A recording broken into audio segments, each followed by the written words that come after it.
আরও নিত্য নতুন ভিডিওস পাওয়ার জন্য আমার চ্যানেলটিকে সাবস্ক্রাইব করে দিন এবং পাশে থাকা বেল আইকনটিকে প্রেস করে দিন। Hello friends, welcome back to my channel. আমার চ্যানেলের আরেকটি পর্ব দেখার জন্য আপনাদের সবাইকে ওয়েলকাম জানাচ্ছি। আজকে আমি আপনাদের সাথে আবারও একটি পুরোপুরি নিরামিষ রেসিপি নিয়ে হাজির হয়েছি। আজকে আমি বানাচ্ছি নিরামিষ কাঁকরোলের একটা রেসিপি। এটা আপনারা ভাত রুটি দুটোর সাথেই পরিবেশন করতে পারবেন, আর এটা বানানো ভীষণ সহজ। চলুন তাহলে আজকের এই রেসিপিটা আমরা শুরু করি। আমাদের আজকের এই কাঁকরোলের রেসিপিটা করার জন্য এখানে আমি নিয়ে নিয়েছি 500 গ্রাম কাঁকরোল।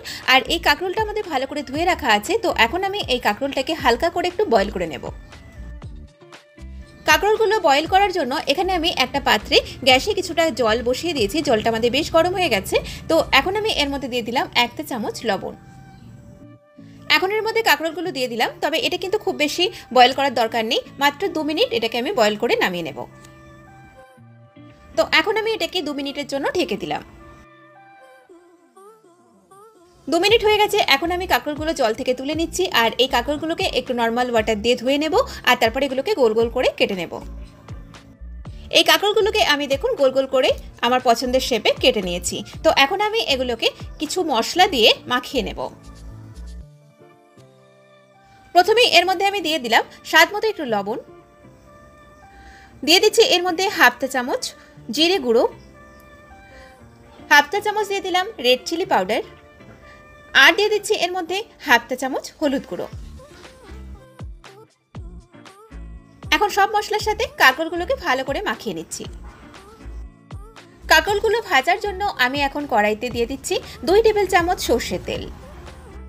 তেলটা আমাদের খুব ভালো গরম হয়ে গেছে। এখন আমি কাঁকরোলগুলো ভাজার জন্য দিয়ে দিলাম, আর এই কাঁকরোলগুলোকে আমি একটু ডিপ বাদামি করে ভেজে নিচ্ছি।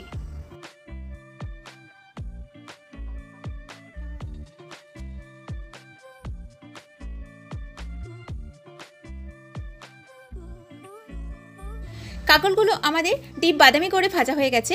এই কাঁকরোল ভাজাটা কিন্তু ডালের সাথেও খেতে ভীষণ ভালো লাগে।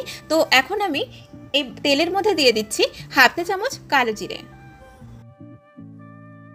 দিয়ে দিচ্ছি এর মধ্যে একটা মিডিয়াম সাইজের কুচানো টমেটো। টমেটোটা একটু গলে যাওয়া পর্যন্ত ওয়েট করব। টমেটোটা আমাদের বেশ ভালো গলে গেছে। এখন আমি এর মধ্যে দিয়ে দিচ্ছি 1 চা চামচ গ্রেট করা আদা। আদাটাকে ভালো করে টমেটোর সাথে মিশিয়ে নিচ্ছি। এখন এর মধ্যে আমি কিছু গুঁড়ো মশলা দিয়ে দেব। তার জন্য এর মধ্যে খুব সামান্য পরিমাণে একটুখানি জল দিয়ে দিলাম। দিয়ে দিচ্ছি এর মধ্যে 1/2 চা চামচ জিরে গুঁড়ো, আর দিয়ে দিচ্ছি 1/2 চা চামচ ধনে গুঁড়ো, দিয়ে দিলাম 1/2 চা চামচ রেড চিলি পাউডার, 1/2 চা চামচ হলুদ গুঁড়ো, আর দিয়ে দিচ্ছি 1/4 চা চামচ মতো গরম মশলা পাউডার। এখন খুব ভালো করে এই মশলাটাকে একটু কষিয়ে নিচ্ছি। মশলাটা আমাদের খুব ভালোভাবে কষানো হয়ে গেছে। এখন আমি এর মধ্যে দিয়ে দিচ্ছি ছোট কাপের 1 কাপ জল। জলের পরিমাণ খুব বেশি লাগবে না, কারণ কাঁকরোল আমাদের ভাজার সময় সেদ্ধ হয়ে গেছে। দিয়ে দিচ্ছি এর মধ্যে 3 থেকে 4টে চেরা কাঁচা লঙ্কা। ঝালের পরিমাণটা নিজেদের স্বাদ মতো দেবেন। আর দিয়ে দিচ্ছি এর মধ্যে 1/2 চা চামচ চিনি। ভেজে রাখা কাঁকরোলগুলো এর মধ্যে দিয়ে দিলাম।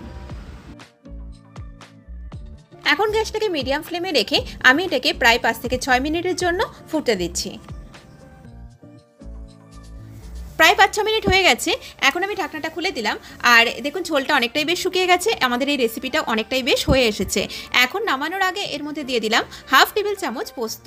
খাওয়ার সময় এই পোস্তটা মুখে লাগলে কিন্তু এই রেসিপিটাতে আলাদাই একটা টেস্ট আসে। এখন ভালো করে এটাকে একটু নেড়ে দিয়ে আমি এটাকে প্রায় 2 থেকে 3 মিনিটের জন্য আবারও একটু ঢেকে দিলাম। 2-3 মিনিট হয়ে গেছে। আমাদের এই কাঁকরোলের রেসিপি পুরোপুরি রেডি। তো এখন আমি গ্যাসটা বন্ধ করে দিচ্ছি। এটা আমাদের সার্ভ করার জন্য একদম তৈরি হয়ে গেল আমাদের দারুণ স্বাদের এই কাঁকরোলের নিরামিষ রেসিপি। তো আমার আজকের এই ভিডিওটা যদি আপনাদের ভালো লেগে থাকে তাহলে প্লিজ আমার ভিডিওটাতে লাইক করবেন, শেয়ার করবেন, আর আমাকে কমেন্ট করে জানাবেন রেসিপিটা আপনাদের কেমন লেগেছে। আর অবশ্যই নিত্য নতুন রেসিপি পাওয়ার জন্য আমার চ্যানেলটিকে সাবস্ক্রাইব করবেন। সবাই ভালো থাকবেন, সুস্থ থাকবেন। আমি আবারও হাজির হব নতুন কোনো রেসিপি নিয়ে। নমস্কার।